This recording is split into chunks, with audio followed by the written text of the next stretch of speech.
자, 인간이요. 지난번 시간에 세 가지 부류가 있다 그랬잖아요. 그래서 형이하학적인, 본능적인 사람, 형이상학적인, 철학적인 사람, 그 다음에 영적인 사람, 이렇게 세 가지 부류가 있다 그랬어요. 이걸 순서대로 우리가 계속 나누고 있는데요.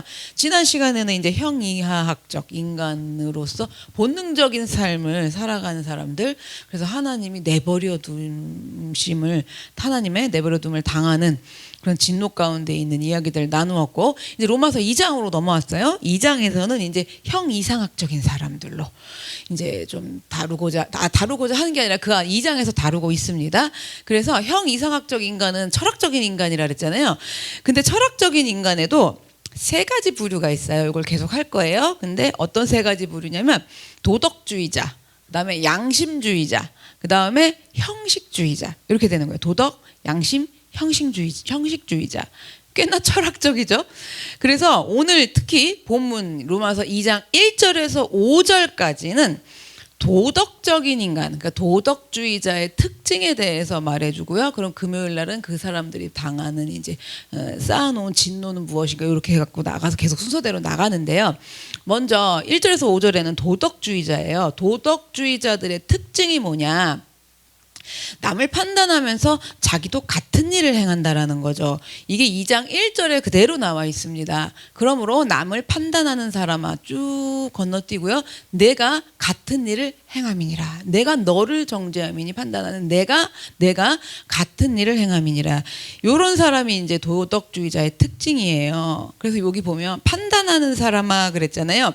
여기 나오는 판단은 헬라어로 크리노라고 하는데, 이게 간단하게 우리가 이렇게 생각해보는 판단이 아니라 정죄 또는 심판을 말하는 거예요. 그래서 남의 잘못을 이제 판단하고 정죄하고 심판하면서, 문제는 뭐냐면 자기도 똑같이 그런 잘못을 범하고 있는 사람이라는 건 거죠. 그래서 도덕주의자는 한마디로 이 1절을 갖다 줄이면 남을 판단하는 사람인데 자기도 같은 일을 행하는 사람, 이 사람이 이제 도덕주의자적인 형이하학적 사람인 건 거예요. 예수님이요, 마태복음 7장 3절에 이렇게 말씀하셨어요. 너무 잘 알고 계시는 말씀이에요. 어찌하여 형제의 눈 속에 있는 티는 보고 내 눈 속에 있는 들보는 깨닫지 못하느냐 그래요. 그러니까 이게 어떻게 되냐면, 우리가 내가 한 일들, 내가 과거에 잘못한 것들, 그런 거 모든 것들은 일단 어떻게 하는 줄 아세요? 인간이 덮어둬. 일단은 덮어두고 숨겨둬요. 그냥 저기 어디다가 이렇게 저렇게 처박아 놓고 이렇게 좀, 그리고 뭐 비밀의 상자인 것 같아 갖고, 그게 가까이 가면 왜 이런 거 있잖아. 안에 무슨 악마 하나가 살고 있는데 뚜껑이 곧 열리고 자물쇠로 채워놨는데 열릴 것 같지 않아서 막 톡톡톡톡 거리니까 절대 안 가봐 그 방에는. 응? 그리고 꼭 잠가놨어. 이런 느낌인 걸 아셔야 돼요. 그런 식으로 뭐 하여튼, 근데 있는 거 알아 몰라? 알죠? 그렇게 덮어두고 숨겨두면서 남의 일들만 이제 이야기를 하고, 그 이야기가 어떤 스토리로 형성이 되느냐 심판하고 정죄하는 사람이 바로 도덕적 인간의 특징이라는 겁니다. 그래서 우리는 예수 그리스도를 믿는 사람이 정말 지금 주님 안에서 깨어있지 않으면 이런 식으로 타락한 도덕주의자가 되기 쉽다는 걸 더더군다나 잘 알아야 돼요. 예수 믿으면 이게 더 이렇게 되기가 쉬워요. 안 그럴 것 같잖아요. 근데 그렇지 않다는 걸 기억을 하셔야 됩니다. 이러한 사람들이, 이제 이런 사람들이요, 성경의 지식으로 이제 무장을 하는 거야. 들은 게 너무 많어. 일명 우리 교회에서 잘 쓰는 용어, 뭔 귀신? 아는 귀신. 그러면 이제 그게 이제 확 들어와. 이제 접근이 돼 있어. 그러면요, 그 아는 귀신 모르는 게 없더만 아주 그냥. 그래서 그러면 말씀을, 자기에게 들은 말씀들, 들은 그 지식들을 나에게 내 삶으로 와서 적용하는 것이 아니라 오히려 그 말씀을 도덕적 잣대로 삼아가지고 남에게만 들이대는 거예요. 좀 나한테 들이대야 된다고요, 이 센치를, 잣대를. 근데 남한테 전부 들이대고 이러면서, 자, 이게 어떤 형식으로 나타나냐면, 어떻게 그럴 수가 있냐부터 시작을 해갖고 왜 그렇게 하느냐 등등 뭐 이런 것들 많잖아요. 그렇게 남을 정죄하고 심판하는 자리에 앉게 되기가 쉬운 거라는 거예요. 왜 그러냐면요, 그 이유가 왜 그러냐면 바로 내 자신이 먼저 사실은 이 잘못들을 저지르고 있기 때문에 그러는 거거든요. 그래서 생각을 할 줄 알아야 돼요. 나도 똑같이 그랬었던 적이 있었었고, 그죠? 있었었고, 그럼 지금은 안 그런다 그러면서 싸나워지면 안 되고, 나도 똑같이 그랬던 사람인 거고, 전에 생각해보면 전에도 그랬는데 지금도 가끔 아니면 아직도 여전히 끊어지지 않고 그렇게 반복하면서 잘못하고 있는 것들이 여전하게 있는데, 그러한 점에 대해서는 생각이 들까요? 안 들까요? 안 들어요. 마취당한 것처럼 안 들어. 그러면서 그런 것들에 대해서는 아예 생각조차도 하지 않고 잘못을 남들 거를 운운하면서 남을 비판하고 심판하는 데만 정신이 팔려 있는 거예요. 만약에 내 자신이 그런 잘못을 하지 않는다면, 난 없어. 그런 게 없어. 그런 사람은 어떤 특징이 나타나냐면요, 동일한 잘못을 범하는 사람이 이렇게 앞에 내 눈앞에서 하고 있어도 별로 그닥 관심이 없어요. 그러니까 일명 꼴을 잘 봐요. 그러니까 꼴을 못 보는 사람은 동일범이야 다. 그러니까 그냥 꼴 못 보고 난리를 치는 건데, 이게 그런 잘못이 원래 없는 부분도 있을 수 있잖아요. 사람마다 각자 다르니까. 그러니까 이게 그런 적이 없고 그런 거에 관심도 없으면 앞에서 뭐 그런 걸 하던 뭐 그런 소리를 하던 무슨 행동을 하던 그냥 별로 그런가 보다 그냥 이러고 말아요. 그런데 나라는 사람, 내 자신이 그런 똑같은 잘못을 실상은 하고 있는 거기 때문에 그 비난의 화살을 나랑 똑같은 사람에게 계속 들이대고 지금 비난을 돌리고 있는 상황이라는 거죠. 이걸 알까요? 모를까요? 이걸 알아야 된다라는 거예요.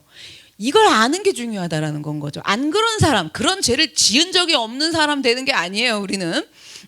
그게 아니라 내가 그렇게 똑같은 그런 것들 때문에 지금 그러고 있다. 그런 비난의 화살을 돌리고 있는 거라는 걸 우리는 좀 알아야 돼요.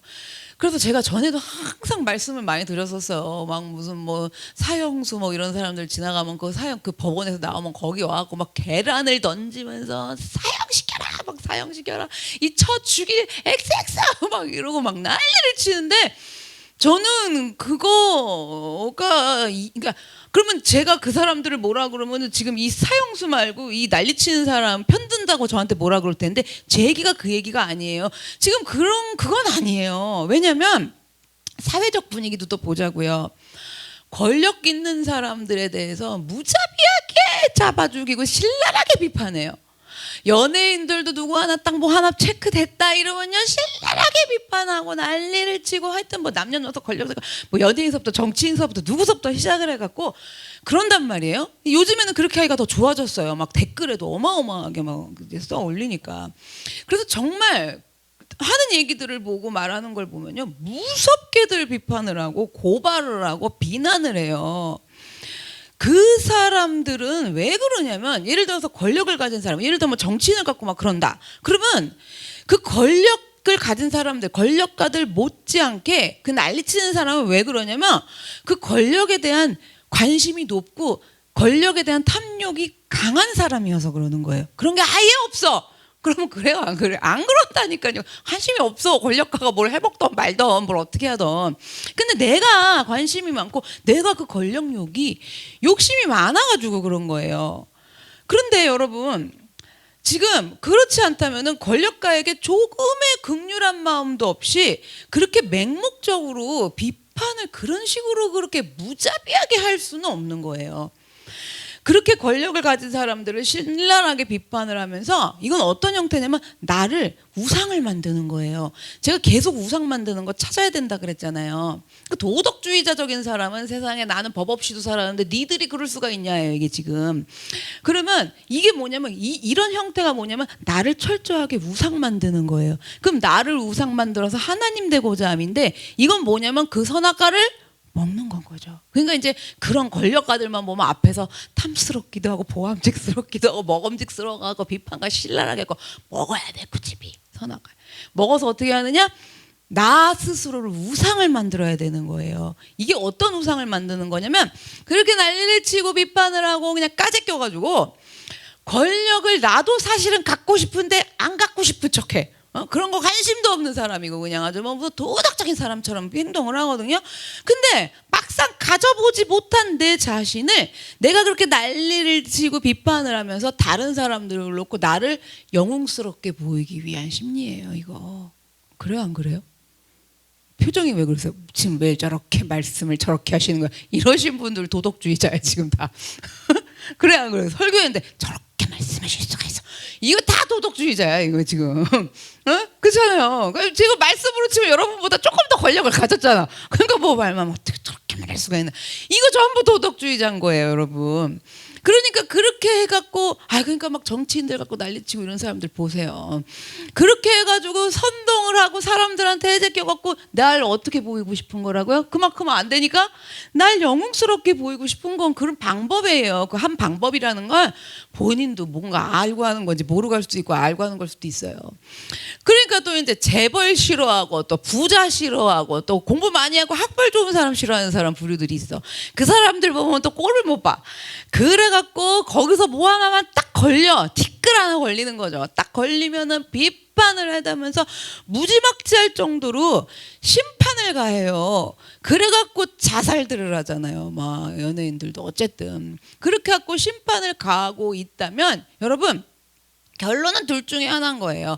내 마음속에 누구보다도 뭐가 되고 싶은 거예요? 부자인가 뭐 아니면 재벌이나 아니면 하여튼 권력이나 뭐 이런 것들을 갖고 싶은 욕망이 넘치는 사람이거나 아니면 그렇게 돼보려고 몸부림치면서 살았었는데 실패했어. 난 그렇게 못됐어. 그러니까 그 실패를 경험하면서 이 마음에 들은 소외감들, 허탈감들 그런 것 때문이에요. 둘 중에 하나인 거예요. 그래서 물론 권력을 가지고 돈 있는 사람들 뭐 이런 사람들이요 잘못하는 점들 있죠. 그 사람들이 잘했다라는 얘기는 아니에요. 잘못하는 점들이 있는데 그런데 그러한 것들을 우리가 막 비판하고 신랄하게 막 써서 대자벌 써서 울고 난리를 쳐 막 그런다 그래가지고 해결될 문제예요 이게 지금요. 그런다고 그 사람들은 그렇게 살아가지 않지 않아요. 그래도 그 사람들 다 그렇게 살 거고 나는 나대로 또 거기 난리를 치면서 살 거라는 건 거죠. 구도가 그렇게 돼 있어요. 그래서 내가 난리 친다라 그랬고 해결되는 게 아니고 내가 정말 타락한 도덕주의자가 아니라 여러분 예수님 안에서 깨어있는 그리스도인이라면 예수 믿는다 그러면서도 그냥 말씀 가지고 도덕주의자처럼 막 이러는 게 아니라 정말 내가 참되게 예수를 믿고 깨어있는 그리스도인이라면 권력을 가지고 뭐 재벌들을 재산을 갖고 있고 뭐 이런 부자인 사람들 이런 사람들을 무자비하게 가갖고 티끌 끄집어내 갖고 심판할 것이 아니라 그들이 잘못하는 게 있다면 긍휼한 마음으로 여기고 그 마음으로 사랑으로 권면을 해야 돼요. 자, 이 얘기까지는 그렇지 사랑으로 해야 되지. 왜냐하면 왜 사랑으로 권면을 해야 되는 줄 아세요? 어쩌면 그럴 거야. 그 사람들 얼마나 나쁜 사람들인데 무슨 사랑으로 권면을 하냐고. 그에 맞는 응징을 쳐야 된다고 이 도덕주의자들이 그래요. 근데 왜 사랑으로 권면해야 되는 줄 아세요? 뭐 하나님은 사랑을 하라고 그랬으니까 하나님이 더 중요한 게 있어요. 뭐냐면 나도 다 똑같은 사람이에요. 똑같은 사람이기 때문에 비판이 아닌 사랑이라는 그 이름 아래 사랑으로 권면으로 들어가야 된다라는 거예요. 비판이 아니라는 거예요. 오늘 비판하는 자요 그랬잖아요. 비판하는 뭐예요? 이거 나도 똑같은 사람이면서 아닌 척하고 그렇게 하는 자들은 하나님의 진노를 쌓는다고 그랬거든요. 그래서 여러분 우리가 그러면 그런 다른 사람들에 대해서 권면을 할 때 그것이 남을 비판하고 심판하고 있는 건지 아니면 내가 정말 긍휼과 사랑으로 권면하고 있는 건지 어떻게 구별을 할 수 있느냐라는 거예요. 이게 또 비판하는 사람들은요, 내가 지금 사랑해서 하는 거라고 그러고 또 해요. 그러니까 이게 좀 이제 잘 들어가고 아신 분들은 하면서도 내가 지금 이게 사랑이 아니라 내 안에 이 사람을 대한 비판이 있는 거 아니야? 이런 걸 조심을 하는데 거꾸로 한다고요. 역이용해 갖고 이거는 내가 그 사람을 사랑해서 가르치고 이렇게 잘 하려고 그러는 거라고 하면서 막 한단 말이에요. 이런 거 주님이 속지 않으세요. 그러니까 우리는 그러면 하지 말자 권면을 또 아예 회피로 되는데 하기는 해야 돼요. 하긴 해야 되는데 어떻게 하는 것이 긍휼과 사랑으로 권면하는 건지 내가 이런 도덕주의자가 되지 않기 위해서 어떻게 구별할 수 있을까? 자, 그럼 그리스도인으로서 올바른 권면, 사랑의 권면을 해야 되거든요. 자, 구별하는 방법 가르쳐 드릴게요. 첫 번째, 증오심이 있다면 그것은 뭐래요? 심판하는 것입니다. 아무리 그럴듯한 말로 잘 말하고 뭐 돌려서 좋게 사랑이라는 이름으로 포장할지라도 내 마음에요, 우리 양심을 흔들어서 보자는 거예요. 내 마음에 증오가 있어. 그걸 하나님 앞에 가지고 나와서 해결하지도 않고 그건 저기다 묻어두고 그렇게 한다라는 건 결국은 뭐냐면 내 안에 있는 증오가 드러나게 돼 있어요. 너 나오지 마. 너 나오지 마. 이래도 이게 드러나면서 어떤 형태가 되냐면 심판하는 게 되게 해요. 권면이 아니라 심판하게 되는 겁니다. 그 다음에 또 그리스도인의 올바른 권면 두 번째, 사람을 살리기 위한 마음이 있다면 권면하는 거예요. 증오가 있고 나 정말 저걸 그냥 확 이러고 안녕하세요 이러면서 여러분 이거는 사람을 살리기 위한 마음이 아니에요. 그래서 비판과 심판이 아닌 사랑으로 권면하는 사람이라면 나보다 그 사람이 잘 되는 거를 기뻐해야 돼요.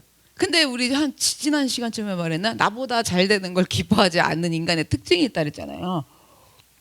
정말 잘 되기를 원하는 건지 내가 꼴을 못 보겠어서 지금 그거를 권면이라고 이상한 비판을 하고 있는 건지 우리가 분별할 줄 알아야 된다는 거죠. 그래서 남을 비판하고 심판하는 사람이면요, 어떻게 해서든지 남을 끌어내리려고 하는 것이기 때문에 어떤 경우에도 그 사람이 결국은 나보다 잘 되는 걸 꼴을 못 보고 용납하지를 못한다라는 거예요. 그 다음에 또 올바른 거면 세 번째입니다. 자신이 언급하고 있는 상대의 잘못을 내가 범하지 않는다면, 나는 지금 그 죄를 저지르지 않고 있는다면 권면이에요. 사무엘하 12장에요. 다윗이 밧세바를 범하고 나단 선지자가 찾아와서 다윗에게 권면하는 장면이 나와요. 이거는 나단 선지자가 비판하고 심판한 게 아니라 사랑으로 다윗에게 정말 권면을 한 거예요. 나단 선지자는요, 일단 왜 권면이냐? 나단 선지자는 일단 우선 남의 유부녀를 데려다가 간음한 적이 있어요, 없어요? 없죠. 요 3번이에요. 그럴 죄를 저지르고 묻어놓고 자기도 그래놓고 그러는 사람은 아니라는 거예요. 그렇기 때문에 일단 그 죄를 범하지 않은 사람이기 때문에 일단 우선 다윗에게 권면할 수 있었던 거예요. 자, 이렇게 우리가 남을 권면하려고 한다면 적어도 우리가 다 죄가 없지는 않잖아요. 그렇지만 적어도 권면하고 가르쳐 주려고 하고 이렇게 양육하려고 하는 그 부분에서만큼은 우리가 깨끗해야 한다라는 거예요. 그런데 여러분, 타락한 이 도덕주의자들은요, 남에게 권면한다고 하면서 자신도 똑같은 일들을, 똑같은 죄들을 일삼는 거예요. 그리고 나도 똑같이 그렇게 하고 있다라는 사실 자체도 잘 몰라요. 알면서도 숨기든지 철판을 깔고 숨기든지 아니면 본인은 잘 몰라. 근데 제가 보니까 알면서 그러는 사람은 10%도 안 되는 것 같아. 대부분 90%는 내가 그랬던 걸 새까맣게 까먹었어. 내가 그런다는 걸 전혀 모른다라는 거죠. 자, 그래서 나단 선지자는 밧세바를 범한 다윗에게 예화를 들면서 말을 해줍니다. 권면을 합니다. 어떻게 권면했냐면요, 어느 마을에 부자와 가난한 사람이 있는데 부자는 양과 소가 많은 사람이었어요. 그런데 가난한 사람은요, 암양 한 마리밖에 없는 거예요. 꼴랑 한 마리. 그래갖고 얼마나 그 양이 이쁠까, 그잖아요. 그냥 그리고 귀엽지 않아요? 매일 그냥 애완 양 같아. 근데 꼴랑 한 마리잖아. 얼마나 소중해. 내 전 재산이야. 그래갖고요, 이 가난한 사람은요, 부자는 뭐 넘친 게 소랑 양인데 뭐, 그러니까 뭐 이리 와서 잡아가도 몰라. 그런데 이 가난한 사람은요, 한 마리 양을 데리고요, 이 양이랑 나도 한 숟갈, 너도 건초 한 숟갈 이러면서 밥도 같이 먹고요, 양이랑 그냥 같이 자. 한 마리니까 같이 함께 잠도 자면서 이 한 마리밖에 없는 양을 너무나도 이 가난한 사람은 귀하게 여긴 거예요. 어느 날 그런데 부잣집에 손님이 방문하게 됐어요. 근데 부자가 손님이 오니까 음식을 대접해야 되는데 뭔가를 잡아갖고 이제 음식을 대접을 해야 되는 거예요. 그런데 우리 집 소나 양을 잡으려고 보니까 너무 아까운 거예요. 그래갖고 가난한 사람의 한 마리 양을 뺏어다가 요리를 해갖고 손님에게 대접을 했어요. 그 얘기를 나단 선지자가 다윗에게 지금 해주고 있잖아요. 그 얘기를 들은 다윗이 화가 벌컥 난 거예요. 뭐 이런 나쁜 세상에 한 마리밖에 없는 양인사 그 소중한 양을 뺏어다 지는 양도 많으면서 이러면서 난리를 치면서 버럭 화를 내면서 성질을 내면서 그 부자 새끼놈 막 이러면서 부자 그 사람은 마땅히 죽을 자라고 죽어 마땅한 자라고 막 이러면서 다윗이 벌컥 화를 낸 거예요. 지금 다윗은 어떤 상태예요? 후궁이 소와 양같이 많어. 그런데도 얼마든지 후궁을 그렇게 두고 살 수 있어. 그런데도 남의 아내, 자기의 부하, 장군의 아내를 빼앗은 상태예요. 그리고 그런데다 들킬 것 같으니까 그 남편, 자기 부하인 장군을 죽였어요. 우리아 장군을 무참하게 죽인 상태예요. 그럼에도 불구하고 다윗은요 모르고 부자가 양 한 마리 빼앗은 이야기를 듣고는 그냥 팍 쏟아오른 거야. 분이 차오른 거야. 어떻게 그럴 수가 있냐. 이래가지고 마땅히 죽어 마땅할 놈이라고 이러면서 심판하면서 정죄가 딱 들어간 거예요. 다윗이요. 여러분 그럼 우리가 여기서 생각 좀 해보자고요. 어쨌든 다윗이 우리보다 믿음이 좋은 건 사실이잖아요. 이때 왕까지 됐고 그렇죠? 그러면 우리보다 이렇게 믿음이 좋은 다윗도 이 한순간에 홀까닥 해가지고 이걸 다 잃어버리고 믿음을 잃어버리고 타락한 도덕주의자가 지금 돼가지고 죽고 마땅하다고 그러면서 이런 나쁜 놈이 이러고 하고 있는데 그렇게 하면서 하나님의 진노를 쌓는 이러한 어리석음을 범하고 있는 다윗을 한번 보세요. 하물며 우리는 어떨까요? 그렇죠? 우리는 어떠냐라는 거죠. 우리가 이걸 잘 기억하셔야 된다는 거예요. 그 다음에 네 번째, 회개의 열매가 맺힌다면 권면하신 게 맞다라는 얘기인 거예요. 자, 나단 선지자가 다윗에게 만약에 사랑의 권면이 아닌 비판과 심판으로 했어. 다윗이 어떻게 네가 이럴 수가 있어 이래가지고 또 나단 선지자가 가가지고 심판과 막 비판으로 했던지 아니면 나단 선지자도 남의 유부녀를 범한 적이 있는데 자기는 로맨스래 그러면서 싹 숨겨놓고 다 회개했다 뭐 이런 식으로 다 이거 회개한 일이다 이러고 가가지고 그 이후로 나는 안 그랬다 뭐 이러면서 가가지고 다윗을 막 비판하고 심판했다면 아마 다윗은요 회개하는 게 아니라 나단 선지자의 이 권면에 이상한 권면에 분개를 했을 거예요. 그리고 그냥 선지자 하나 죽여버리는 건 왕 입장에서는 일도 아닌 거란 말이에요. 그러나 지금 나단 선지자는 그런 상황이 아니에요. 사랑의 권면이에요. 그랬더니 보세요. 한 나라의 왕이에요. 이스라엘의 왕이에요. 그 한 나라의 왕도 회개하고 돌이키는 열매가 맺혀졌다라는 거예요. 자, 근데 우리가 그러면 와 이게 사랑으로 하면 이렇게 맺혀지는구나. 그래서 나는 이렇게 했더니 갑자기 앞에서 랄질랄질을 한 거야. 그럼 나는 도덕주의자인가 봐 또 이러시면 안 돼. 나는 지금 내가 별 케이스를 다 봐요. 나는 지금 내가 심판을 해서 그런가 봐. 아니면 이런 게 무서워서 안 하는 거야. 아예 안 해. 그럼 이분 또 어떻게 복음을 전하고 사람을 회복시키실 거예요. 그렇잖아요. 그래서 여러분 우리가 이런 경우도 있어요. 나단 선지자처럼 이런 경우도 있지만 한나라 왕도 돌이키고 회개하는 열매를 맺지만 우리가 어쨌든 비판과 심판이 아닌 사랑으로 아무리 권면을 해도 갑자기 뒤집어지면서 한순간에 오해를 받을 수가 있어요. 얼마나 많이 받았는지 몰라요. 그렇게 두 손 붙잡고 부탁하고 저 진짜 사랑의 권면이었어. 진짜 모든 기쁨과 용기와 희망을 주면서 그렇게 손을 붙잡고 부탁을 하고 몇 시간씩 부탁을 해도 딱 뭐 시험 한번 치고 딱 역사하면 그 다음부터 저는 완전 죽일 사람 돼 있는 거예요. 그렇게 권면하고 부탁한 저는 한순간에 완전 교만 덩어리로 돼 있어요. 교만하기가 짝이 없다고 막 이러면서. 여러분 그렇게 오해를 받을 수 있어요.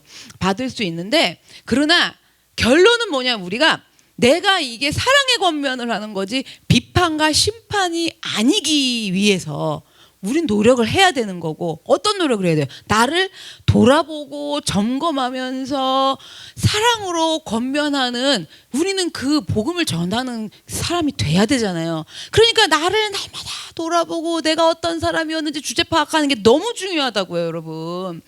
그렇게 하면서 사랑으로 권면하는 나는요. 앞에서 사람들이 난리를 쳐도 성령님이 역사하세요.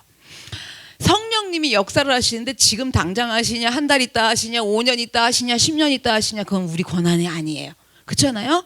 반드시 어쨌든 우리가 그렇게 나를 돌아보면서 하면 언젠가는 성령님이 역사하시기 때문에 언젠가는 회개의 열매가 맺혀지는 줄로 우리가 믿고 또 이 부분을 잘 해야 된다는 겁니다. 그래서 반대로 아무리 그럴듯한 말로 남을 권면한다고 해도 권면 안에 있는 그 실체가 비판이랑 정죄라면 회개의 열매는 맺히지 않고 남는 거는 상대방의 적개심밖에 없는 거예요. 그래서 이게 사실은 좀 어려워요. 왜냐하면 하나님의 진리의 말씀이 선포될 때 인간은 죄성 때문에 그 하나님을 싫어하고 미워하고 대적하는 거기 때문에 그런 말이 어디 있어요. 이렇게도 나와요. 그러면 이걸 또 지금 그 사람이 적개심을 가졌다라고 나는 심판하고 비판했나 봐 이러시면 안 되고, 그러니까 이런 거 안에서 담대해질 수 있는 방법은 뭐냐면 주제 파악하고 나를 돌아보고 내 죄를 보는 삶의 기본기를 탄탄하게 쌓아 놓으셔야 된다라는 거죠. 아시겠죠? 왜냐면 여기서 죄 없는 사람 한 명도 없는데 나는 죄가 하나도 없어갖고 그럼 그 다음부터 사랑의 권면을 하는 것도 아니고, 여러분 우리는 그 죄인인데도 내가 어떤 사람인지 어떻게 예수님 앞에서 구원받았는지를 정말 날마다 그 구원의 노래를 부르면서 이 일들을 해야 된다라는 거죠. 자, 그러면 만약에 그리스도인들이 타락한 도덕주의자로 살아간다면 교회 다니면서 예배 드리면서 뭐 하면서도 계속 이렇게 해. 그리고 와가지고 누구 성도님 누가 하나 잘못하는 꼴을 못 봐. 그래갖고 신랄하게 비판하고 난리를 쳐. 계속 그런 식으로 내 죄는 못 보고 그렇게 살아간다면 그 결과가 어떻게 되느냐. 이게 중요한 거죠. 또 이걸 우리가 공부를 하고 알아야겠죠. 1절을 다시 봅니다. 1절에 노란 줄만 볼게요. 남을 판단하는 것으로 내가 너를 정죄함이니 판단하는 내가 같은 일을 행함이니라. 자신이 지금 죄를 행하고 나쁜 짓을 행하고 있으면서 자기 죄는 숨기고 접어두고 남만 정죄하고 그럴 수가 있냐 저럴 수가 있냐 나쁜 사람이다 어쩌다 저쩌다 그렇게 판단을 한다면 남을 잔뜩 정죄하고 판단하고 있는 그게 뭐냐면 그게 다름 아닌 누구를요? 나 자신을 그렇게 하고 있다라는 얘기인 거예요. 이 얘기가 나를 그렇게 지금 내가 정죄하고 판단하고 있다라는 건 거예요. 아니 그런 게 어딨냐고. 그럼 핑계하지 못할 것은 남을, 그러니까 이게 지금 남을 판단하는 사람은 누구를 막론하고 내가 핑계하지 못할 것은 이건 뭐냐면요, 내가 잘못된 거는 보지를 못하니까 무슨 핑계를 대냐면요, 저 사람이 지금 너무했다고요. 그래요, 좋아, 내가 이런 거 잘못했죠, 저도 알아요. 그런데 그래도 그러죠. 어떻게 그렇게까지 그럴 수가 있어. 그러니까 내가 지금 이럴 수밖에 없고 판단하고 정죄하고 비판하고 심판할 수밖에 없다라고 말도 안 되는 핑계하지 말라는 얘기인 거예요. 그렇게 핑계하지 못할 것은 그러는 거예요. 그렇게 하는 건 뭐라는 거예요? 너한테 다 하고 있는 거다, 이 얘기인 거예요. 그래서 이런 핑계를 대면서 이러한 일을 행하는 자에게는 하나님의 심판이 진리대로 일어나는 줄을 알라고 말씀하시는 거예요.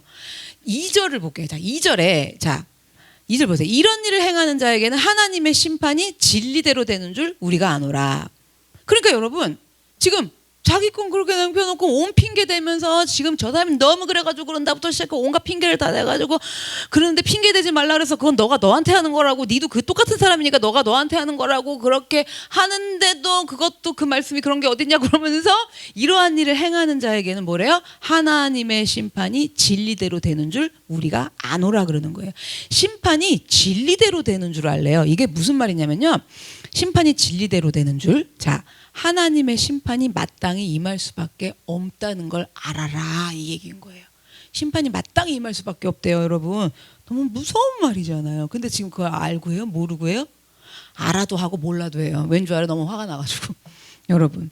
그래서 다음 절인 3절을 또 볼게요. 3절, 이러한 하나님의 심판을 절대로 피하지 못한다라고 3절에 말씀해주고 있는 거예요. 이러한 일을 행하는 자를 판단하고도 같은 일을 행하는 사람아 내가 하나님의 심판을 피할 줄로 생각하느냐 이래요.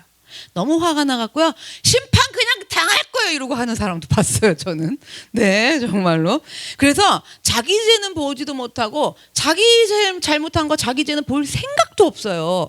그리고 그냥 알아 자기도 그러면 안 된다라는 거예요. 근데 그걸 대충 숨겨두고 덮어두고 있으면서 남을 계속 그렇게 판단하고 정죄하는 사람은 피할 수 없는 하나님이 하시는 판단과 정죄가 되돌아가게 된다라는 거예요. 그동안은 심판을 피할 줄로 생각하느냐 그러잖아요.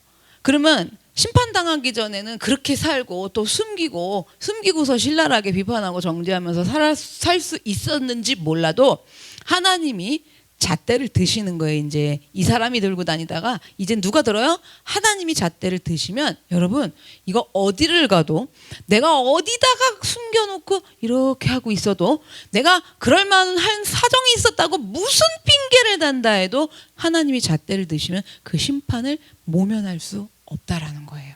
피할 줄로 생각하느냐 그러시는 거예요.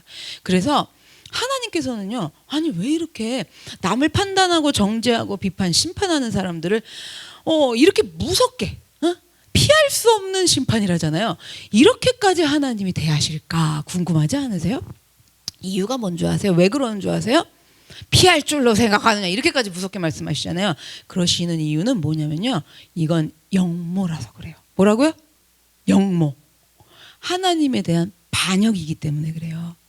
우리요 옛날 사극 같은 거 보면 왕한테 반역을 일으키고 역모하는 사람들이 이게 지금 잘못하는 거다 이러면 안 된다라는 개념이 있어요 없어요? 없어. 그리고 목숨 다 바쳐 추진이야. 여러분 이 정도 상태란 말이에요. 그래서 생각해 보자고. 뭐가 지금 이게 하나님이 왜 이렇게 심판을 못 피한다 그러시느냐? 역모고 반역이어서 그래요. 왕이 버젓이 살아있어. 왕이신 하나님이 시퍼렇게 살아계셔. 그런데요 신하가 종들이 그 왕의 업무를 가로채겠다는 거예요. 그거 우리가 하겠다는 거예요. 마음에 안 든다는 거예요. 그러면서 준비를 하고 들고 일으킨다. 이거는요 역모, 쿠데타라고 그러죠? 반역인 거예요. 그래서 비판하고 심판한다 그러잖아요. 심판한다라는 건요 창조주이신 하나님만이 하실 수 있는 고유 영역이에요. 왕이신 하나님만 하실 수 있는 영역이에요. 오직 하나님만 가능하세요. 하나님만 심판자예요. 성경 그 어디 어느 부분에도 사람이 인간이 심판자라고 기록된 건 단 한 군절도 없어요. 그래서 내가 남을 그렇게 심판하고 정죄하는 거는 왕이신 하나님이 하시는 고유의 영역을 뭐 하는 거예요? 침범해 갖고 들어가려는 건 이건 정말 엄연히 역모예요. 쿠데타예요. 그런 거고 하나님이 하시는 왕으로서 다스리고 통치하시면서 하시는 하나님의 역할을 내가 빼앗아 들어가려고 하는 거예요, 여러분. 즉 이건 뭐냐? 내가 뭐 되고자 합니다? 하나님 되고자 함이에요. 그래서 이렇게 무섭게 하나님이 심판을 피할 줄로 하냐고 그러면서 하나님이 말씀을 하신다라는 거죠. 그래서 생각을 좀 해보자고요. 나라는 사람은 하나님이 하나님의 능력으로 창조하신 피조물 중에 하나인 사람인 거잖아요.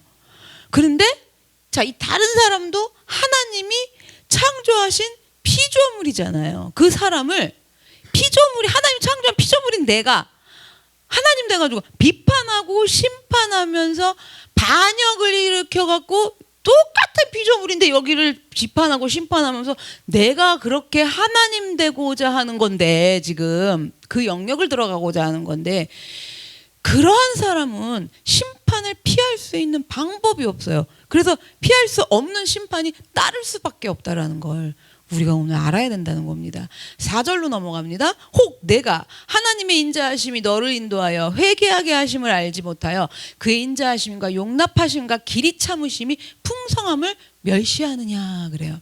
자, 일단 맨 마지막 것만 생각하세요. 하나님이 뭐라 그러신다고 그런 사람한테 너 날 멸시하냐 이렇게 말씀하고 계신 거예요. 그러면서 말씀을 풀어드릴게요. 너 나 멸시하는 거냐 이러시는 거예요. 자, 내 죄는 하나도 몰라. 지난날의 죄도 기억할 줄도 몰라.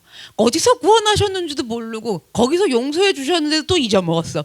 응? 그리고 지금 현재 짓고 있는 죄도 모르고 그리고 양심이 벌렁벌렁벌렁하고 그러면 안 된다는 걸 알면서도 일단 숨겨두고 일단 덮어놔. 묻어두면서 남을 그렇게 비판하고 심판하는 그럴 수가 있냐면서 분개하면서 그러면서 심판하는 내 스스로가 그렇게 하나님이 되고자 하는 중인 거잖아요. 열심히 중인 거잖아요 지금. 그런 중이기 때문에 여러분 잘 보세요. 그렇게 하고 있는 중이기 때문에 그런데도 하나님은요 노란 줄만 보세요. 인자하심을 베풀어 주고 계셔서 회개하게 하시려고 인도하고 용납하고 길이 참고 계신 중인데도 우린 그거를 모르고 있다라는 거예요. 그래서 멸시하는 거예요. 몰라서 멸시하는 거예요. 인자하심으로 용납하고 길이 참고 계시다라는 거를 몰라갖고 계속 그러니까 멸시하고 있다라는 건 거예요. 그러한 상태는요, 하나님의 풍성하신, 여기 다 나오죠. 풍성하신 인자하심과 용납하심, 길이 참으심을 업신여기는 거예요. 무시하고 업신여기는 상태라는 거예요. 내 들보는 보지도 않아. 들보가 얼마나 커요? 기둥만 해. 이게 안 보이는 게 이상한 거잖아. 그런데도 그거는 아예 눈을 감아버렸어. 그리고 그걸 보지도 못하고 또 봐도 어떻게 해요? 그냥 넘어가. 뽑아낼 생각도 하지도 않으면서 남을 험담하고 남 거는 그렇게 보고 정죄하는 거는 하나님을 멸시하는 것과 같은 거라는 거예요. 나에게 회개할 기회를 주시려는 하나님을 멸시하는 거예요. 인자하심으로 용납하심으로 길이 참아주고 계신 하나님을 멸시하는 거예요. 여기서요, 여러분, 하나님이 어떻게 인자로 용납함으로 길이 참아주는지 아세요? 이거를요, 원어로 풀어보면 더 은혜로워요. 더 회개할 일이죠. 인자부터 갈게요. 인자라는 말은요, 그 어원이, 이 헬라어가 어디서 나왔냐면은 여자의 자궁이라는 말에서 유래된 단어예요. 여자의 자궁. 그러면 여자의 자궁은 뭐 하는 거예요? 아기가 생기면 그 안에서, 자궁 안에서 태아를 어떻게 해요? 철저하게 보호해요. 그래갖고 태아가 막 불안정해, 뭐가 좀 안 좋아, 그래도 보호하고요. 뭐가 잘못되었다, 아니면 혹시라도 장애가 있어, 장애가 있으면 보호 안 해요? 자궁이요? 아니죠. 장애가 있는 채로 그 뱃속에서 자라나고 있어도 이 엄마의 자궁은요, 그 아기를 끝까지 있는 힘을 다하고 최대한 보호하는 거예요. 이 말에서 나온 게 인자하심이에요. 여러분, 하나님은요, 그러한 인자하심으로 우리를요, 장애가 이게 있어도 보통 있는 게 아니야. 어떻게 그렇게 모르고 살아. 그런데다 잘못돼도 한참 잘못됐어. 그래도 하나님의 그 인자하심은 우리를 그렇게 보호를 하신다라는 거예요, 여러분. 응? 보호를 하시는 거예요. 그러면 그 다음에 그 인자하심과 용납하심이라고 그랬죠. 이 용납하심은요, 헬라어로 참다라는 뜻인 거예요. 그러면 뭐냐면 하나님은요, 끊임없이 우리를 참아주시는 분이세요. 만약에 하나님께서 나라는 사람을 전에서부터 오늘날까지 정말 순간순간 참아주시지 않았다고 생각해 보세요. 순간순간 참지를 않으셨어. 그리고 전에도 지금까지 앞으로도 안 참아주실 거야. 순간순간. 여러분, 그러면 어떻게 될 것 같으세요? 이미 안 참아주셨으면 우리 인생 이미 끝났고요. 오늘 이 시간 이후에도 하나님이 우리를 참아주시지 않는다면 우리 인생은 이미 그냥 끝나는 거예요. 없어요. 그렇기 때문에 하나님은 우리를 자궁 같은 보호를 하시는데, 보호를 하려면 이게 솔직히 잘못됐지, 심각하지, 이 지경으로 살아가지. 그러니 그 상태에서 우리를 보호하느라고 인자하심으로 보호하시려면 우리를 얼마나 용납을 하시냐, 참아주셔야 된다는 건지 아시겠어요? 그렇게 하신다라는 거예요. 얼마나 보호를 하면서 참고 계시는지. 여러분, 그렇게 계시는데, 그렇게 해주고 있는데 너네들은 그 풍성함에 최선을 다해서 그렇게 하고 있는 풍성함을 너희는 멸시하느냐, 이 말인 거거든요. 그러면 어떻게 보호하면서 참아주시느냐? 그게 길이 참으심이에요. 길이 참으심. 길이 참으심은요, 영어로 long suffering이라고 그래요. 뭐냐면 long, 오랜, suffering, 고통이거든요. 오랜 고통이 지금 길이 참으심이에요. 오랜 고통.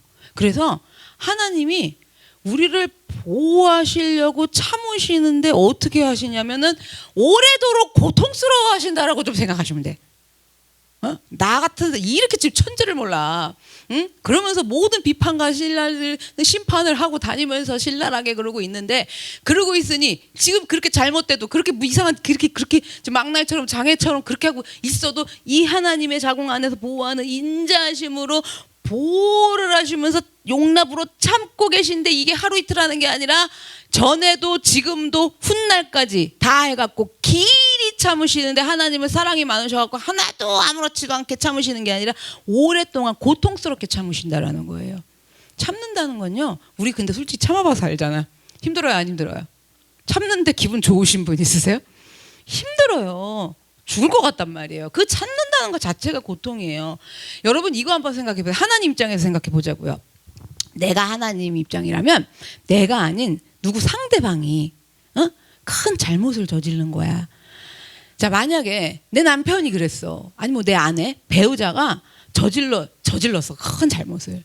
그러면 내가 옆에서 그거 참느라고 고통스러워요? 안 고통스러워요? 그렇죠? 안 살 수도 없고 살 수도 없고 어떻게 그러고 와가지고 밥 달라고 그래 봐. 그러면 여러분 그걸 참는 나는 고통스러워 안 고통스러워? 참 길이 참으십니다. 그렇잖아요 여러분. 자, 여러분 부모님이 잘못하고 잡혀갔어. 네? 고통스러워 안 고통스러워? 자녀들이 괴로워 안 괴로워? 근데 이게 날 낳으신 어머니고 날 아버지 이걸 어떡하면 좋아? 그러니까 그냥 참는 거예요. 어쨌든 거꾸로 내 자녀가 그런데 봐. 내 자녀가 그래도, 그리고 여러분의 뭐 형제까지도 우리가 고통스러울 수 있죠. 내 형제들이 막 그래 봐.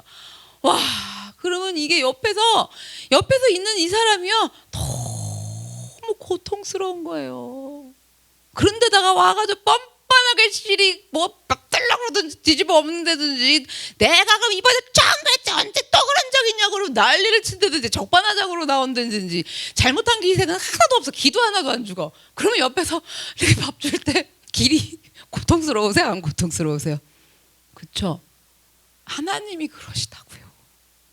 하나님이 우리를 그렇게 하셨다고요. 여태까지 그렇게 해준 거 여러분. 그래서 하나님이 이렇게 마찬가지로 내가 알지도 못하고 믿지도 않을 때인데도 그 인자하신가 용납하신가 길이 참으심으로 여러분. 근데다 우리가 잘못을 좀 저질렀나.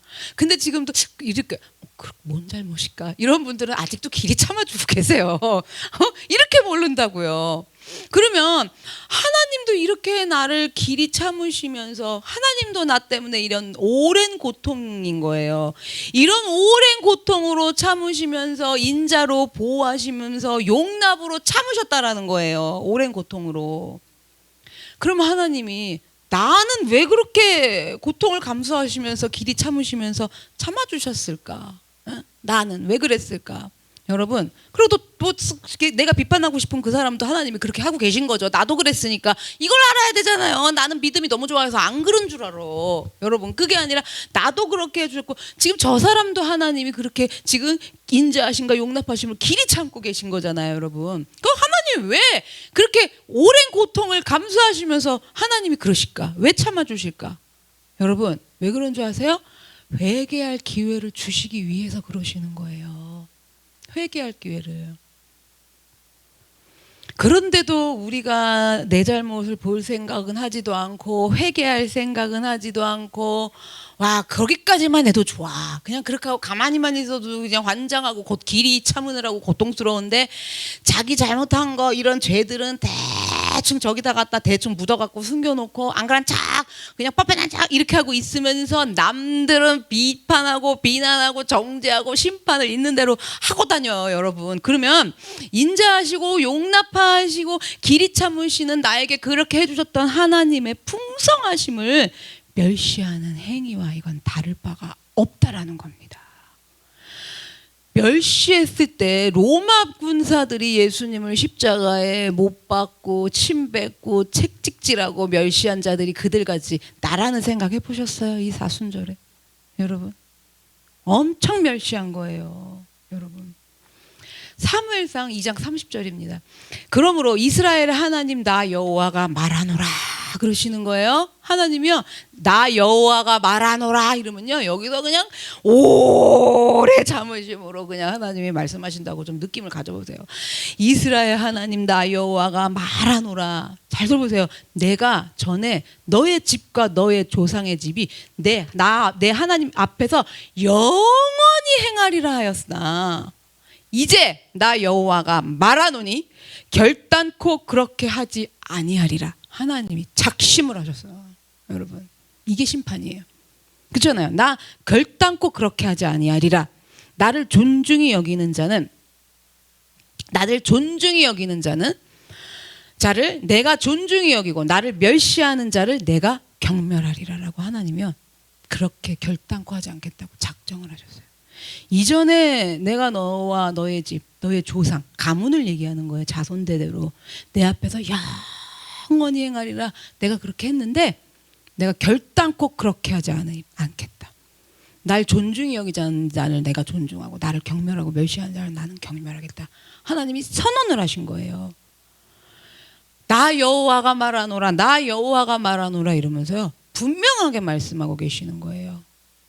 여러분, 나를 멸시하는 자 그러잖아요. 나를 멸시하는 자, 하나님을 멸시한다는 게 뭔지 무엇인지 아시겠습니까? 우리는요 그리스도인이라고 교회 다닌다면서요 열심히 예배도 나오고 뭐 봉사도 하고 헌금도 하고 뭐 이런 거 다 하고 할 수 있어요. 그리고 뭐 또 뭐 생각을 좀 해보고 배운 게 많아가지고 아는 게 많아가지고 또 제가 그냥 많이 가르쳐 드린 게 죄라면 죄여가지고 하여튼 그럼 어떡하라고. 가르쳐줘도 안 되는 거 안 가르쳐주면 더 안 할 거 뭐 그거나 이거나 저도 이래도 죽고 저래도 죽는 거 가르쳐나 주고 죽자 이건데 여러분 그러면 생각을 해보세요. 그러면 또 들은 게 많아가지고 또 뭐가 아는 게 많아가지고 그걸 뭐 이렇게 하랬지 저렇게 하랬지 그럼 요렇게 요걸 또 내 머리를 빡빡 굴려. 그래가지고 뭘 해보겠다고 나름 혼자서 생각하고 막 풀어가지고 말씀을 끌어다니면서 이렇게 하면 되겠지 저렇게 하면 되겠지 막 혼자 막 분별도 할 수 있어요. 여러분 그렇게도 해요. 그런데 좋아요. 막 그렇게 하면 살아요. 막 그래. 어떨 때 보면 엉뚱한 분별이긴 해도 그걸 분별이라고 목사님 이런 거 분별했어요. 그러면 솔직히 귀여워요. 그리고 하나님이 잘했다고 그럴 거예요. 이런 신앙생활들을 한다고요. 뭐 어때요? 그럴 수도 있지. 그러면서 막 봉사하고 헌신하고 여러분 좋아요. 그런데 뭐 좀 이제 일이 일어났어. 뭐 좀 누가 어쨌다고 저쨌다고 그랬고 뭐 이게 터졌어, 여러분. 아니면 집에서 터지든 교회에서 터지든. 그러면은 그럴 수가 있냐? 어떻게 그럴 수가 있냐로 들어가갖고 이걸 이 안에서 정죄하고 비방하고 심판이 이미 쫙 내려 막 심판한다면 그것이 바로 하나님을 멸시하는 거라는 거예요. 왜 멸시인 줄 아세요? 교회 와갖고 할 거 다 해놓고 다닌다고 다 해놓고 나름 또 뭐 열심히 한다고 분별한다고 내재 본다고 해놓고 뭐 좀 일 좀 터져갖고 그러면은 그냥 난리가 나. 여러분 이게 하나님을 멸시하는 거라는 거예요. 이게 지금 어떻게 존중이 여기는 거예요? 그렇잖아요. 그 난리를 칠 때 나도 그런 사람이었다라는 거 기억해요? 못해요? 못해요. 나는 그거보다 더한 악한 죄인이었는데 주님이 건지셨다는 거 기억 못해요. 그래서 제가 나를 어디서 건지셨는가 이게 아주 그리스도의 신앙의 기본으로 이게 너무 중요하다라는 건 거죠. 그걸 또 알아내려면 내가 어떤 선악과를 먹고 어떤 우상을 섬겼는가를 너무나 잘 알아야 되고요.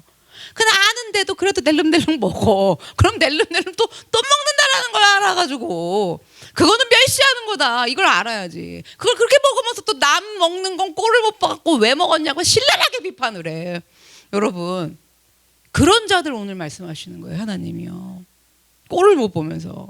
여러분 하나님 멸시하는 거라고 분명하게 말씀하시는 거예요. 자기 잘못 대충 숨겨놓고는 하나님 자리로 냉큼 올라가 앉아. 자기가 앉아 아주. 그래놓고선 비판하고 심판하는 것이기 때문에 그 자리에서 하나님 자리에서 그렇게 하는 거기 때문에 하나님하고 동등함을 취하는 거잖아요. 선악과 먹으면 하나님처럼 된다 그랬잖아요. 하나님 예수님 성령님 그다음 나 동등함을 취하는 선악과 먹는 거예요. 글로 올라간 거예요. 여러분 이건 하나님을 멸시하는 거라는 거죠. 내 죄를 보고 나를 돌아보는 자리에 가서 우리는 있을 자리에 있어야지. 어느 자리로 가는 거예요? 하나님 자리. 하나님 되고 싶은 자리로 냉큼 올라가 갖고 거기 탁 앉는 거예요. 이게 멸시라는 거예요. 요한복음 8장을 보면 8장에 가늠한 여인 이야기가 나와요. 유명한 이야기죠. 서기관과 바리새인들이요 가늠한 이 여인을 어떻게 할 것인지 추궁을 했어요. 막 예수님한테 와서. 그랬더니 예수님이 어떻게 하시냐면요 탁 막아서면서 그 여인 여기 막 꿇어 앉혀놨어. 쓰러뜨려놨어. 그리고 뺑 둘러쌌지. 그리고 예수님한테 이 여인 어떻게 할 거냐고 막 이러는 거예요. 그 당시에 돌로 쳐서 죽였어야 됐거든요. 가늠한 여인은. 근데 예수님이요 너희들 중에 죄 없는 자가 돌로 쳐라 그런 거예요. 그래도 다행이야. 저는 없어요. 이러고 친 사람은 없어. 우리보다 나은 것 같아. 이 바리새인들 서기관들이. 그렇죠? 근데 우리는 가만히 있어 보세요. 그래가지고 그냥 어떻게 그럴 수가 있어 이래가지고 돌을 갈아가지고 갈아서 막 뿌려 여러분. 그냥 서기관과 바리새인들은 다행이야. 나 가슴이 철렁해 진짜. 근데 이들이요 조용히 어떻게 했어요? 돌을 이렇게 내려놓고 갔어. 우리도 그러시기 바래요. 요 정도 수준은 돼야지. 나도 똑같은 사람이지. 이러고 했다. 이렇게 이 정도는 해야지. 그래도 서기관이랑 바리새인들이 우리보다는 훨씬 낫다니까, 여러분. 서기관이랑 바리새인들 너무 무시하지 마세요. 우리보다는 난 사람들이에요. 스님도 우리보다 낫다고요. 제가 얘기해요, 안 해요? 우리보다 솔직히 선하고 착해, 안 해? 도덕적이 아니야. 그렇죠? 근데 왜 그렇게 주님이래. 스님 보고 땡중이라 그러면서 마귀 새끼라 그래. 옛날에 우리 지원이 절에 산에 놀러 갔다가 이렇게 절 있는 데를 지나갔더니 갑자기 팍 이러면 5살에 4살에 왜 이래 했더니 이 마귀 새끼들 마귀는 물러가라 하면서 그 절에서 막 이러는 거여서 지원아 너 스님이랑 불자들이 교회 와갖고 침 뱉으면 좋아 했더니 그러네 이러는 거예요. 여러분 이렇게 하면 안 되는 거예요 지금. 어쨌든 지금 서기관이랑 바리새인들은 돌을 저렇게 내려놨어. 요렇게라도 좀 하자 이건데 여러분 이게 다는 아니고. 그리고 나서 예수님께서는 가늠한 여자를 용서를 해주셨어요. 그러면 이제 이 여자로 가보자고요. 돌 맞아 죽을 뻔한 이 여자가 죽다 살아났잖아요. 그 당시에 죽는 거잖아요. 진짜 죽다 살았어. 죽다 살았으니 너무 감격을 한 거야. 그리고 누가 또 너무 좋아. 예수님이 그리고 날 용서해 주셨어. 그러니까 이 이후에 이 여인이 교회를 열심히 다녔을까요? 땡까땡까 도망갔을까요? 그렇죠. 이 죽다 사는 그런단 말이에요. 특히 죽다 사신 분들 잘 하셔야 되니까 도덕주의자가 될 수 있어. 그러나 교회 열심히 다녔을 거란 말이에요. 그리고 이 여자 교회 가고 예배만 듣고 밥만 먹고 갔을까요? 헌신하고 봉사하고 열심히 다 했을까요? 그렇죠. 교회 안 나온다고 막 이런 헛소리를 했을까요? 안 했을까요?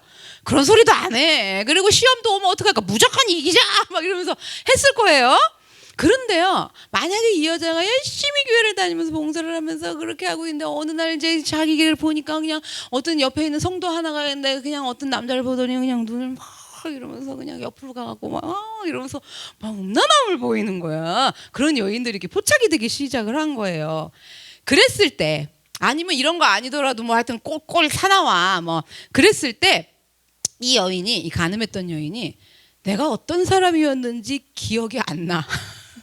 나는 깨끗이 씻김받은 건지 너무 씻김받은 건지 기억하지도 못하면서 그런 사람들을 놓고 사랑으로 나도 그런 사람이었어요 이러면서 그렇게 막 그래 그럴 수 있어 그런데 우리 주님이 이렇게 가는 게 사랑의 권면이거든요. 그런데 그런 권면하기는커녕 비판하고 정죄하고 야 진짜 교회 와가고 지난주에 보니까 그렇게 열심히 기도하면서 어떻게 그럴 수가 있냐 뭐 지난주 셀 모임에 나눔을 보니까 뭐 깨달았다면서 뭐가 달라졌냐 막 이래가면서 비판하고 정죄하면서 여러분 그러면서 이 여인도 슬금슬금 앞에 있는 집사님이 남자 집사님이 보이기 시작해. 아니면 옆집 남자가 보인다든가 응? 그러면서 예전에 타락한 생활들을 반복을 한다든지 낌새가 오기 시작하는 거예요. 그러면 이 여자는요 하나님을 멸시하는 거예요. 하나님이 이 여인을 용서하기까지 인자함으로 용납함으로 길이 참으심으로 얼마나 오랫동안 이 여인에게 예수님이 오셔서 이 은혜를 베풀어 주셨어요. 풍성하게. 근데 이 여인은 그럼 멸시하는 거예요. 하나님을요. 우리들도 마찬가지예요. 우리들도 예배도 뭐 교회 생활도 봉사도 이런 거 열심히 할 수 있어요. 은혜 받으면 받을수록 더 할 수 있어요. 그런데 그렇게 하면서 남을 정죄하고 비판하면서 꼴을 못 보면서 어떻게 그럴 수가 있냐 이러면서 그런데 내 거는 숨겨두고 묻어두고 저쪽에다 놔두고 괜찮겠지 설마 콩닥 하는 거 있어요? 없어요? 그치 콩닥거리면 하지 마. 그잖아요. 콩닥거려도 가만히 있으라고 그러고 못 참어. 여러분 그렇게 설마 한다면 그것이 바로 하나님을 멸시한다라는 거예요. 로마서 2장 5절 볼게요. 다만 너의 고집과 회개하지 아니한 마음을 따라 진노의 날 곧 하나님의 의로우신 심판이 나타나는 그날에 이 말 진노를 내게 쌓는도다 그러는 거예요. 고집스러운 마음이에요. 고집 여기서 고집은요. 그래서 이게 고집은 원래 뭐냐면 굳은 마음, 강한 거 이걸 의미하는 뜻이거든요. 본래 단어 뜻이. 그러니까 여기 고집과 회개하지는 뭐냐면 회개하지 않는 이런 굳은 마음 이걸 얘기하는 거예요. 그래서 고집스러워서 회개하지 않는 강팍한 마음인 건데 신앙적으로 그런 강팍한 마음을 갖고 있으면서 신앙적으로는 계속 듣는 것 많아서 본 것 많아갖고 자꾸 아는 것만 늘어나면요 그거는 나도 죽이고 남도 동시에 죽이는 독약 같은 거예요. 독약이 되는 거예요. 왜 그러냐면 알면 아는 만큼 더 비판하고 심판하게 되기 때문이에요. 그러니까 하나님을 아는 것도 좋고 말씀을 아는 것도 좋은데 그게 문제가 아니라 고집스럽고 회개하지 아니하는 마음을 날마다 쳐서 복종해야 된다는 건 거죠. 그래서 지금 고집스러운 마음과 회개치 않는 마음을 가지고 있어서 내 눈에 들보는 볼 생각도 없는 고집이 무지 세. 내 눈에 있는 들보는 빼낼 생각도 없는 회개할 마음도 없어. 그런 것도 없이 남의 눈에는 뭐가 있다고요? 티끌. 나는 기둥이 있어 눈 속에. 근데 남의 눈에는 티끌이 있는데 그 티끌만 있는 대로 티끌을 끌어내갖고 비판하고 심판하는 것은 여기 분명하게 나와 있어요. 맨 마지막에 그날의 임할 진노를 쌓는 것이라고 오늘 성경에 분명히 말씀하시는 거예요. 진노를 쌓는데요. 이 진노를 쌓는데 몰라요. 우리는 어떻게 쌓는 건지. 그러니까 열심히 진노를 쌓는 거예요. 나타나는 그날에 임할 진노를 막 쌓아요. 이걸 어떻게 설명드리냐면 여러분 보물이야. 보물이 갈 때마다 하나씩 있어. 그러면 보물을 쌓으려고 얼마나 애를 써요?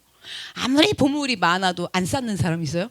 그래요 안 그래요? 힘들어도 보물인데 안 쌓아요? 그냥 가요 버리고? 아니죠. 그런 식으로 하는 거예요. 그래갖고 보물이야 나한테는 꼴을 못 보는 게. 세상에 오늘 누가 걸렸어.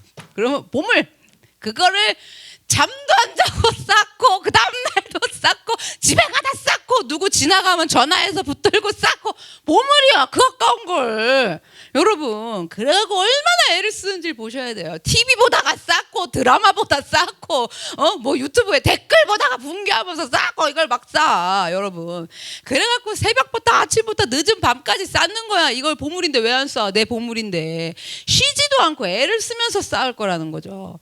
근데 이게 진노를 쌓는 건 줄도 모르고 나는 보물이에요. 보물을 쌓는 줄 알고 정성 들어갖고 매일매일 뭐 시간 모아두면서 쌓는 거예요. 쌓았죠. 보물인 줄 알고. 그런데 심판이 나타나는 그날에 그때 열어보니 하나님이 잣대를 드실 때 딱 열렸더니 웬걸요? 보물이 아니라 전부 하나님의 진노거리였다라는 거예요. 여러분 진노거리. 오늘 이 말씀을요 깊이 생각하시고 믿으셔야 돼요. 진노거리를 쌓는 거예요.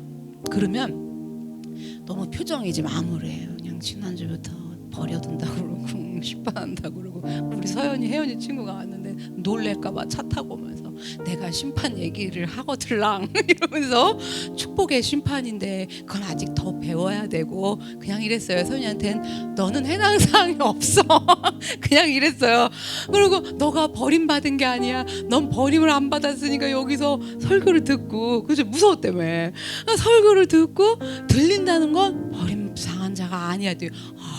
이러는 거예요. 오늘도 심판 얘기할까봐 무서워할까봐 얘기했는데 여러분 보세요. 정리를 해드릴게요. 얼굴이 지금 깜깜하죠. 아유 어떡하면 좋나. 그게 난 보물인 줄 알고 보물을 못 버리겠는데요. 막 이러시는데 여러분 우리는요 이걸 아셔야 돼요.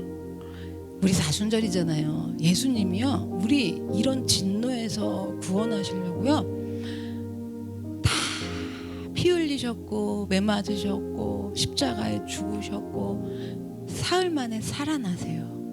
살아나셔서 우리는 이 진노 가운데서 산 거예요. 그래서 우리는 이 진노에서 구원을 받은 거예요. 여러분 알아도 누굴 가서 심판하고 비판할래도 알고 하세요. 여러분 그런데 그러면 우리가 그래서 그렇게 구원해 주신 그 예수 그리스도를 믿는 우리들이잖아요. 그 우리는 그러면 어쨌든 감사해야 되잖아요. 그렇죠? 진노거리를 쌓아놓은 건데 주님이 거기서 빼주신 거잖아요. 그래서 우리는 감사해야 돼요. 그럼 구체적으로 이제 어떻게 감사하느냐? 여러분 우리도 역시 마찬가지로 예수님을 나도 믿는다고 하면서도 열심히 한다고 하면서도 알면 안다고 하면서도 패역한 도덕주의자일 수 있어요. 그러면서요 나도 똑같은 잘못을 되풀이하고 있으면서 뻔뻔스러운 사람일 수 있어요. 그 상태에서 끊임없이 남을 비판하고 정죄하면서 심판하는 하나님의 진노를 쌓고 있는 패역한 도덕주의자가 얼마든지 나일 수 있어요. 여러분 그래서 하나님께 감사드려야 되는 거예요. 하나님께 왜 감사드려야 되냐면요, 그러면 그 하나님의 말씀을 들을 때 나 그런 도덕주의자였구나, 나 하나님을 멸시하는 거였구나, 진노를 그렇게 쌓고 있는 거였구나 라면서 죄를 깨달을 수 있는 사람들이기 때문에 감사해야 돼요. 이렇게 깨달을 수 있는 건 예수님이 피 흘려주고 죽어주시고 살아나 주셔서 그래요. 그래서 우리가 그 예수님이랑 살아나갖고 깨달을 수 있는 거예요. 그러니까 어떻게 해요? 감사하셔야 돼요. 믿음은요, 여러분, 커지면 커질수록 안 그런 사람 되는 게 아니에요. 안 그런 사람 되고 싶어 하지 마세요. 제가 청년부들 그거 가르치느라고 엄청 저도 노력하고 청년부들도 그걸 배우느라고 고생들을 하는데, 여러분, 믿음은 커지면 커질수록 안 그런 사람, 막 잘 물리치는 사람, 빵빵 이기는 사람이 되는 게 아니에요. 믿음은 크면 클수록, 커지면 커질수록 나는 못하는 사람, 나는 왜 이러는 사람일까, 내가 죄인이라는 걸요, 죄인도 갈수록 더 큰 죄인이라는 걸 계속 더욱 깨닫는 게 믿음이 커지는 사람인 거예요. 갈수록 나는 안 그러는 사람이고, 갈수록 나는 이제 회복할 게 없는 사람인 거고, 갈수록 더 이상은 뭐 믿음을 더 세울 것도 없는 사람은요, 그 믿음 아니에요. 갈수록 후퇴한 거예요, 여러분. 그래서 여러분, 예전에는 뭐가 문제였고 전혀 문제되지 않았던 부분들이 죄가 된다라는 걸 자꾸만 여기서 쿵쿵쿵쿵 거리는 거예요. 이게 자꾸 불편한 거예요. 전에는 이런 거 상관도 안 하고 살았는데, 그래갖고 이게 죄라서 그렇구나, 이게 깨달아지고, 그럴수록 나라는 사람은 자꾸 이게 더 큰 게 와서 깨달아지니까, 갈수록 나라는 사람은 그냥 주님 앞에 그냥 겸손한 모습으로 가는 거야. 그냥 할 말이 없어. 옛날에는 내가 어떤 잘못을 졌는지도 잊어먹고 난리를 치던 사람인데, 지금은 난리를 칠 기운도 없어. 그냥 나는 더한 사람이니까. 여러분, 이렇게 해갖고 주님 앞에 겸손한 모습으로 나아가니까 어떡하겠어요? 내가 또 혹시라도 또 그럴까봐, 나는 그런 사람이니까. 주님의 은혜가 나를 덮어씌지 않고 그 은혜가 끊어진다면 난 단번에 그냥 순식간에 다시 그 모습으로 갈 사람이니까, 그 은혜가 걷어진다면. 그러니까 하나님 말씀 없으면 안 돼요. 하나님 말씀 없으면 안 돼요. 하나님 말씀대로 살아가려고 애를 쓸 수밖에 없는 거예요. 그렇기 때문에 은혜인 거예요, 여러분. 그렇게 사는 걸 힘들게 생각하지 마시고, 그렇게 사는 걸 지겹다고 생각하지 마세요. 옛 모습으로 돌아가 보면 정신이 차려질 것 같죠? 못 차려요. 왠지 아세요? 몰라요. 아무것도. 그냥 몰라요.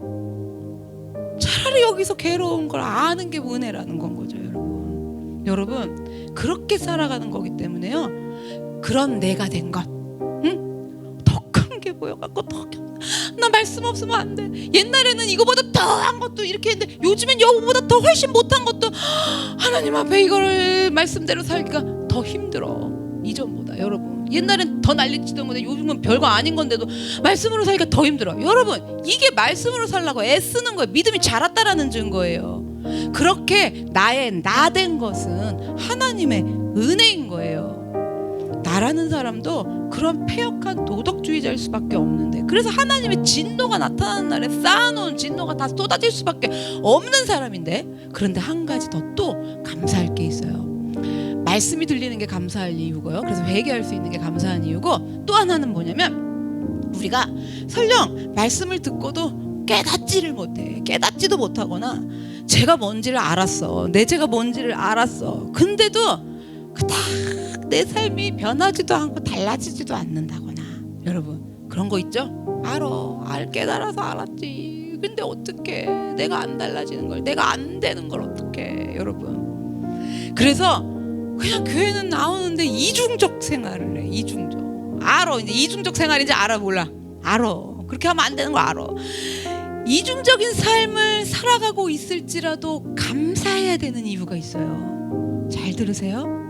그렇게 살아가면 하나님께서 우리를 흔들어 깨우시기 때문에 감사하셔야 돼요. 막 흔들어 깨워요, 여러분. 꿈속에서라도 나타나 흔들어 깨워. 근데 꿈을 꿔갖고 이제. 그런데도 또 안 돼. 그러면 어떡한데? 본격적으로 흔들어 깨우시기 때문에 감사하셔야 돼요. 내버려 둔 자가 아니기 때문에 그래요. 내버려 둔 당한 심판이 임하지 않아서 그래요, 진노가. 그러면 보세요, 하나님 흔들어 깨우셔. 감사하라 했잖아. 흔들어 깨우는 걸. 안 되는 걸 어떻게 해, 그러니까.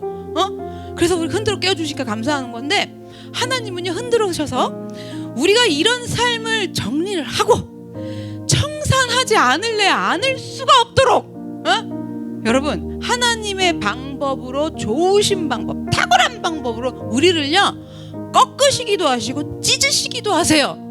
그렇기 때문에 감사해야 돼요. 그런 하나님이 어디 있어요? 그런 하나님 싫어요. 이래도 그러지 마세요.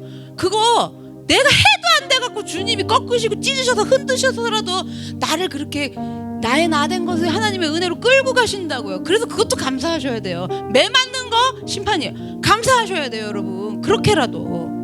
그러면 여기서 제가 또 하나 힌트 드릴게요. 이제부터 제가 2가지 감사할 이유 말씀드렸죠. 선택은 둘 중에 하나예요. 흔들어 깨우시는 거에 감사할 거냐, 내가 말씀을 듣고 뉘우쳐서 깨달아서 감사할 거냐. 이거는 2개 다 감사한 거예요. 내버려 두면 당하는 진노는 당한 게 아니기 때문에. 그럼 둘 중에 하나예요. 선택은 여러분 하나님께서 죄인된 나를 택정하셔서 하나님이 나를 자녀로 불러주시고 예수님의 십자가 보혈로 나를 구원해 주신 그 은혜를 알아가고 기억하고 나를 어떤 죄에서 구원하셨는지 들어보고 생각해보고 내가 추적해보고 내 죄를 발견해내고 해서 그 은혜에 감사하면서 내 스스로 자발적으로 하나님께서 원하시는 모습으로 걸어가면서 하나님 나의 나된 것은 하나님의 은혜예요 하면서 감사하면서 사실 것이냐, 아니면 매일 찢어지고 매일 꺾이면서 하나님이 매일같이 흔들어 깨워주시면서 그렇게 내가 바르게 어쩔 수 없이 안 세워질래 안 세워질 수가 없어갖고 걸어가, 그것을 감사할 것이냐. 이것도 감사함이에요. 선택은 여러분이 하시는데 둘 중에 하나입니다. 여러분 오늘 이 시간에요 우리는 깊이 성찰해 보셔야 하는데요, 혹시라도 하나님이 여러분 인생에 비바람을 보내시고 폭풍, 파도 같은 것을 보내셔서 여러분의 삶을 막 흔들고 계시다면요, 여러분 어서 빨리 재빨리 깊이 들어가셔서 성찰해 보셔야 돼요. 지난날의 날들, 하나님이 그동안 용서해 주셨던 것, 앞으로 용서해 주셔야 될 것, 지금 내가 찔리는 거, 뭐한 거, 이런 걸 내 스스로 자발적으로 여러분 성찰해 보셔야 된다는 거예요. 깊이요. 나 또한 역시 잘못을 범하고 있음에도 그 상황에서 성찰은 안 해보고 나와 똑같은 잘못을 행하고 있는 사람들을 정죄하고 심판하고 있지는 않으신지요? 그렇다면 이 시간에 먼저 내 눈 속에 있는 들보부터 뽑아내고 내가 먼저 하나님 앞에서 올바르게 고쳐지고 세워지기를 원합니다. 내 눈 속에 있는 큰 들보부터 빼내고 그 다음에 티끌이 있는 사람들은 나는 들보였는데 그 사람은 티끌이니까 사랑으로 긍휼함으로 여기면서 권면하는 삶을 살아가기를 원합니다.